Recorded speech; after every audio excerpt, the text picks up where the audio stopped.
Hey, Bob from Project Cast again. Decided I went to a new place that's out here near the Outer Banks, about just before you get to the bridge when you cross over. A place called Dirty Habits Off-Road. Just opened up. Go ahead and support them. I'm not getting a dime from them.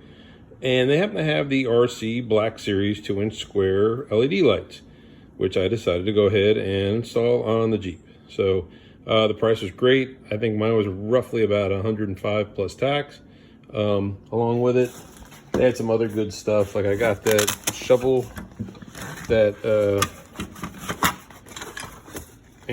figured I needed one.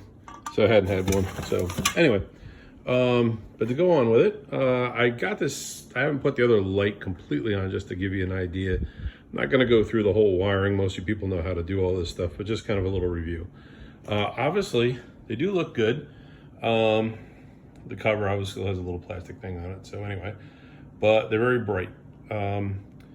Very highly recommend these. These look really good. I'll give them a test out here on New Year's Eve, going to Flagpole Knob.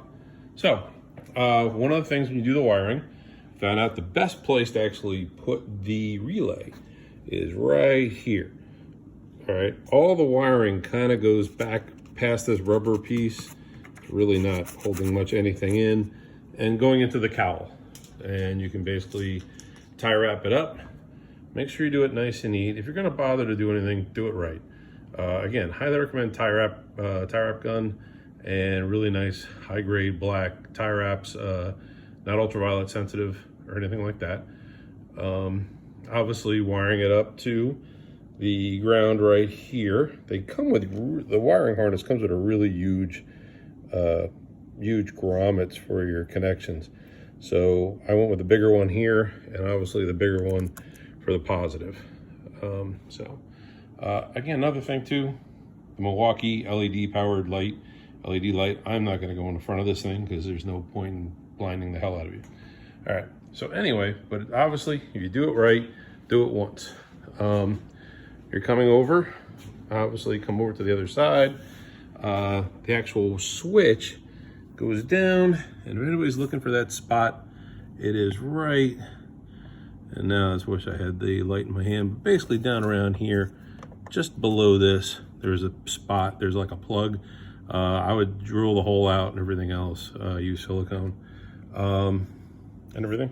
So, and this one is sort of off to give you an idea with the bracket. All right, so you're gonna want this facing forward. These do lean. They come with the, forget the size of this, but anyway, it's there. There's a little spacer they come with. It's under here that takes the place of the original stock Torx that you're gonna put in here. So one of them, obviously, throw them in your glove box because you never know if you want these back or whatever. You're gonna always want them. God knows I threw one away for another install and wish I had it because I wanted to go back to doing what I was before. These are still obviously stock. So the one complaint I do have, and that's Harley. All right, gotta love this dog. $11,000 worth of surgery. So, but anyway, the poor guy thought he could chase a rabbit at 10 and broke both his back legs. So he's still getting over the surgery for the second leg. But he's always a great Jeep dog. So awesome dog. Anyway, so I will say this. They give you this switch. It is in my opinion, would be a crappy switch. One, they label it on and off, so you gotta stick it this way. Okay, it's bad enough you gotta kind of come up under and find a place to put it. So now, basically and of course the adhesive for this thing absolutely sucks. So I'm gonna get some Velcro for it. So, but just to kind of give you an idea, not a big fan of the switch.